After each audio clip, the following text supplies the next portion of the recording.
Il-Bord tal-Matrikola u taċ-ċertifikat tal-Edukazzjoni Sekondarja dan aħħar ippubblika rapport dwar l-istudenti li għamlu l-eżami tal-Malti. F'dan ar-rapport il-Bord elenka ċerti xejrit illi innota mill-karti ta' l-eżami li għamlu l-istudenti u tajb li l-lum naraw x'huma dawk li okru lajn tal-Bord tal-Matrikola.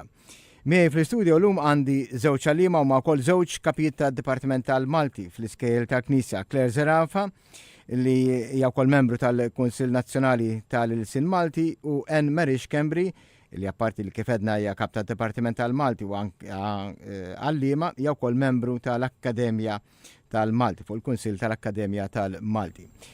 Iselmilkom Claire, Anne Mary. Claire, forsi tibda tgħidilna inti x'inhuma dawna l-affarijiet li laqtu lajn, li okru lajn ta' dana il-Bord tal-Matrikola meta ran l-eżamijiet, il-karti tal-eżami tal-istudenti fil-Malti? Tajb li nibda billi ngħid li dan ir-rapport joħroġ kull sena. Jiġifieri għalina l-għalliema dan ir-rapport iservi ta' gwida biex nifhmu fejn qegħdin l-istudenti u x'inhuma l-iżbalji komuni li qed isiru. Fil-verità, minn sena l-oħra l-osservazzjonijiet ma jinbidlux. Jiġifieri, pereżempju jekk nieħdu fil-kidba ġenerali, fil-lingwa, pereżempju għandek osservazzjoni dwar sentenzi twal li ma jispiċċaw qatt, punteġġatura li forsi ma tintużax, li l-istudenti ma jagħmlux differenza bejn Malti miktub u Malti kollokjali, ġifieri jiktbu kif jitkellmu. Dawn huma affarijiet ta' kull sena? Iva, dawn huma affarijiet ta' kull sena. Però irridu ngħidu li ir-rapport ma jsemmix biss l-affarijiet negattivi jew inkella djufijiet li hemm, imma wkoll jgħid isma' x'inhuma dawk l-eżempji tajbin. Jara progress ukoll ġifieri. Ħanejlek mhijiex kwistjoni ta' progress jew le. Ġifieri qed jgħidlek isma' fil-karti aħna rajna dawn l-affarijiet tajbin. Imma wkoll l-affarijiet li l-istudenti jridu jaħdmu fuqhom. Xi ħaġa li nindunaw li dejjem tkun konsistenti, pereżempju l-ortografija. Hija xi ħaġa inkwetanti meta fil-verità mir-rapport kollu nikkonċentraw biss u noħorġu ngħidu li l-istudenti ma jafux jiktbu bil-Malti. Għax inkella nkunu qegħdin nagħtu stampa negattiva. Jiena bħala għalliema nippreferi nħares lejh bħala ħaġa sħiħa. Nara x'hemm tajjeb, nara fuq xi jridu naħdmu u ma noqgħodx ngħid Marija kif kemm sejrin lura. Ġifieri jien l-idea tiegħi ta' għalliema hija x'se nagħmel biex nuri dawn id-djufijiet, l-istudenti li se jagħmlu l-eżami s-sena d-dieħla naraw kif nistgħu naħdmu fuqhom u nagħmlu mill-aħjar li nistgħu. Però l-bord innota li dawn l-istudenti qegħdin jiġu influenzati mill-midja soċjali f'dik li hija ortografija għaliex meta nibagħtu SMS jew messaġġi isna qegħdin nikdbu fil-qosor jew kif inħossu l-kelma u dan qed jiġi rifless anke s'intendi mbagħad fl-eżamijiet. Kollu minnu.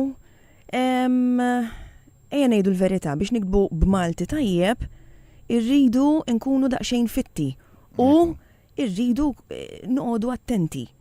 Ġirdu nagħmlu dak l-isforz. Fil-verità anke meta nitkellmu bil-Malti u ngħidu ħanitkellmu b'Malti tajjeb, ma nistgħux inkunu għażżenin għax il-verità hi li fis-soċjetà li qed ngħixu fiha saret ħaġa normali li nħaltu l-Ingliż mal-Malti. Issa ejja ma nħarsux biss hawnhekk hemm beż ftit, mhux lill-istudenti, lil kulħadd. Fis-sens li ma nistgħux nippretendu li l-istudenti jiktbu b'Malti tajjeb, jibatu messaġġi b'Malti tajjeb, jitkellmu b'Malti tajjeb, meta b'mod ġenerali ejja nkunu onesti. Aħna l-adulti u kollha mhux qed nitkellem l-għalliema tal-Malti ejja ngħidu forsi joqogħdu aktar attenti. Imma l-ġenituri, intom il-ġurnalisti fil-mezzi tax-xandir, il-politiċi, kemm qegħdin nagħtu eżempju tajjeb u f'kuntesti ejja ngħidu għalmenu formali li nagħmlu sforz li ma nużawx Ingliż. Għax il-kidba tal-adulti t-influenza u koll Eżatt. it-tfal, ux vera. Elmen inti t-notaw koll fost it-tfal din. Fil-fatt aħna meta niltaqgħu anke mal-allima fi żjajjar tagħna fl-iskejjel, ikollok allima li jilmentaw ukoll fuq dan il-fatt li studenti speċjalment li jkunu żgħar, aħna niltaqgħu ma' studenti ħafna drabi mill-ewwel sena tas-sekondarja l qudiem. Imma jiltaqgħu ma' studenti li f'ċerta każi ma jagħmlux distinzjoni anke fis-sentenza innifisha li qed jiktbu bejn kelma li tkun bil-Malti u kelma li tkun bl-Ingliż. Għalihom ċerta kliem huwa normali li għandu jinkiteb hekk u jidħol f'dik is-sentenza b'dak il-mod, ġifieri xi kultant. U notaw anke minn dak li jgħidulna l-allima li studenti żgħar speċjalment fil-primarja jiġu indirizzati biż-żewġ lingwi flimkien fl-istess ħin, fl-istess sentenza. U allura dak li l-istudenti iżżar b'mod speċjali jibda jrawwimhom f'lingwa li tkun imħalta u li għalihom kważi tiġi naturali. Ġifieri li żball jaf ikun qed jiġi ħafna mill-bot mill-moment li jagħmlu l-eżami tas-sekonda tal-mezzek biex niftehmu u jkunu qegħdin iġorruh magħhom. Ġin hija problema anke minn ħatar l-allima, ġifieri l-allima ma jkorreġuhomx kif għandu jkun. Aktar milli huma l-allima nfushom huwa l-mod kif anki mhux biss fl-iskola, ma anke barra mill-iskola li tfal fetajiet żgħar jiġu indirizzati anke fid-djar, anke minn nanniet eċetera. Nkellmhom li tfal iżgħar bil-Malti u bl-Ingliż imħallat minn ma nagħmlu distinzjoni. Nof sentenza u nof sentenza, allura dak jibda u jisa jkun aċċettabbli u allura jkun anke rifless fl-eżamijiet. Jien naħseb li sfortunatament anke fl-iskejjel, mela jekk jiena ma nallimx il-Malti, jekk il-Malti mhux is-suġġett tiegħi, sekondarja u primarja, mela l-allim ikellem lill-istudenti b'taħlita ta' fil jitkellem bl-Ingliż u fil jitkellem bil-Malti. Jiġifieri din ir-responsabilità ta' Malti tajjeb ma jistgħux iġorruha biss l-allima tal-Malti. Imma l-edukaturi kollha bil-kapijiet tal-iskejjel meta jagħmlu it-talba ta' filgħodu, jiġu noqogħdu attenti, is-sitwazzjoni hija ħafna kbar. Però mbagħad l-istudenti li jagħmlu l-eżami tal-mezzek mhumiex tfal laqqas, jiġifieri għandhom jiddistingwu li għandhom eżami tal-Malti li jikbu Malti tajjeb. Bla dubju, imma ma tistax tippretendi l wara tkun ilek ħajtek kollha tisma' dak it-taħlit minn kulħadd. Ġifieri kważi tiġi l-istramberija tiġi li inti titkellem u tikteb b'Malti tajjeb. In-normalità sfortunatament saret li nħaltu mingħajr ma noqogħdu ftit attenti. Għax tkun aċċettabbli di? Fis-soċjetà inti isma' lin-nies kif jitkellmu. Kull livell ġifieri. Speċjalment SMS jew xi messaġġi. L-isfortuna ħanajlek x'inhi, l-adulti ishom jibżgħu mill-Malti. Pereżempju jkollna din it-tendenza aħna meta nikkomunikaw elettronikament, nikkomunikaw bil-Malti. L-ewwel qed qisna qed nagħmlu xi ħaġa ta' barra minn hawn, isna tlajna l-qamar u rġajna lura. U l-adult ir-reazzjoni ġifieri normali għalina drajnija. Ħu paċenzja, ħanwiġbek bl-Ingliż għax nibża nikteb bil-Malti, ġifieri il-biża li jieħdu l-iżball ortografiku, il-biża iwassallhom biex qiegħdu fil-ġenb il-Malti u jużaw l-Ingliż. Aħna minnaħa tagħna ngħidulhom le ma jimpurtax ikteb bil-Malti mhux noqgħod inħares lejn l-iżbalji, anzi nħu pjaċir nara il-fatt li qed tipprova qed tikteb bil-Malti. Sfortunatament hemm il-biża mill-Malti. U irrid nagħmilha ċara, il-Malti mhuwiex l-ortografija biss. Il-Malti għandek meta qed titkellem, għandek il-qari, għandek il-letteratura. Fil-fatt ir-rapport ma jiffukax biss fuq l-ortografija, ġifieri tajjeb li nifhmu wkoll li l-istudenti tagħna mhux qed jagħmlu eżami tal-ortografija, l-istudenti qed jagħmlu eżami tal-Malti b'ħiliet differenti involuti fih.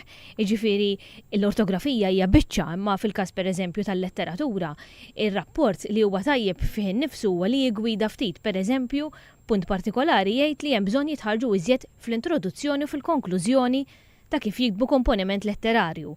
Mela inti hemmhekk ir-rapport qed iservi ta' gwida kemm għall-allima kif ukoll għall-istudenti għax tajjeb li ngħidu l-rapport ikun fuq l-internet aċċessibbli għal kulħadd, jiġifieri l-istudenti jistgħu jarawh faċilment. Jiġi analizzat b'mod speċjali mill-għalliema kollu. Jiġifieri hemmhekk qed jagħtik indikazzjoni ta' x'inhuma l-affarijiet kif bdejna ngħidu fil-bidu li l-istudenti tajjeb li jiffukaw fuqhom.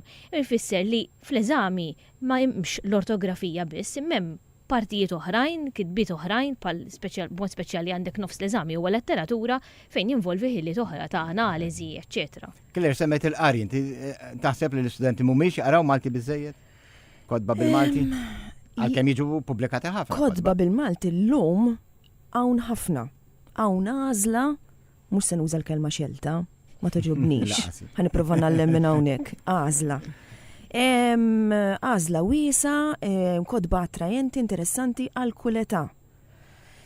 Sfortunatament kultant nassoċjaw il-ktib mal-iskola.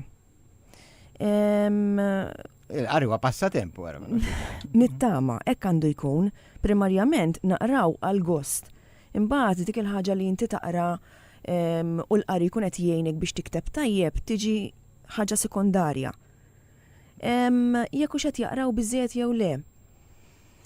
Naħseb li hemm Għarfien. Jaqraw il-Malti ta' bil-fors, mħabba l-iskola mħabba l-eżami. Il-moment li jibdew jaqraw bil-fors, jiena lill-istudenti ngħidilhom iqaf aqrax għax inutli. Aqra għal gost. Mek tkun qed tassorbi anke l-lingwa tajba. Iva, x'inti mbagħad awtomatikament waqt li qed tara Malti miktub tajjeb quddiemek, issa jekk inti tkun imdorja l-argument tikteb kelma tiktebha ħażin, qed tikteb il-kelma żgħażagħ ħażin, inti meta tara quddiemek, inti moħħok qed jirreġistra kif qed tara, il-mument li terġa' tiġi biex tiktibha, il-moħħ jgħaddilek messaġġ jgħidlek isma' dik ktibta kif suppost, issa mbagħad għal darb'oħra ġifieri kemm jiena bħala studenta jiena motivata u għandi din il-ħeġġa biex nikteb tajjeb għax jiena ngħid ħammur niċċekkja. Jew kella u li ħallija kif inhi mbagħad tiġi tajba jew le. Ġifieri hemm ukoll l-attitudni hux. U intom it-tnejn apparti li intom għalliema membri u kapi ta' dipartimenti tal-Malti, intom ukoll membri fuq kunsill, żewġ kunsilli ukoll li sintendi tagħmlu ħilitkom biex il-Malti tkomplu xerduh kemm Malti mitkellem tajjeb kif ukoll miktub tajjeb. Nippruvaw iva. Il-ħidma tagħkom tħossu li qiegħda tagħti l-frott almenu? Jiena fuq il-Kunsill nirrappreżenta lill-allima fl-iskejjel tal-Knisja. Sewa. Tajjeb ngħid li bħalissa l-Kunsill għadu kif beda l-ħidma tiegħu b'membri ġodda. Ġifieri għadna fil-bidu tal-ħidma tagħna. Bħalissa qed naħdmu biex niffinalizzaw kif għandu jinkiteb il-kliem bl-Ingliż bil-Malti, issa sinix fuq din, ma tiddaħħalniex għax taħraq. Imma ovvjament qegħdin niddiskutu flimkien biex naraw proġetti ġodda biex jiġu aċċettati kliem Malti li mill-lingwa barranija wkoll. Fil-kastiej minnaħa tal-Akkademja, l-Akkademja ħafna drabi tkun iktar iffukata wkoll fuq attivitajiet marbuta mal-letteratura Maltija. Dan kollu bħalissa fil-Kunsill aħna kull darba li niltaqgħu bażikament nagħmlu isu programm ta' taħdidiet ikunu taħdidiet għall pubbliku. U bħalissa għandna isu pjanat waħda kull xahar. Ġifri ivarjaw bejn lingwa u letteratura għalkemm ħafna drabi nifukaw fuq il-letteratura ma tindaħlu wkoll aspetti tal-lingwa b'mod ġenerali ġifieri mhux biss ġifieri qed nitkellmu fuq ortografija jew aspetti tekniċi, ma pereżempju milux kellna wieħed dwar is-sessiżmu fil-lingwa pereżempju. Ġifieri li jkunu ta' interess ukoll ġenerali. B'dak il-mod, naħseb l-Akkademja tkun qed taħdem ukoll biex tqarreb il-Malti u żbuħija tal-Malti iktar lejn il-pubbliku. Claire, Anne-Marie, ningrazzjakom u prosetta sew tal-ħidma tagħkom. Grazzi. Ringrazzjawk.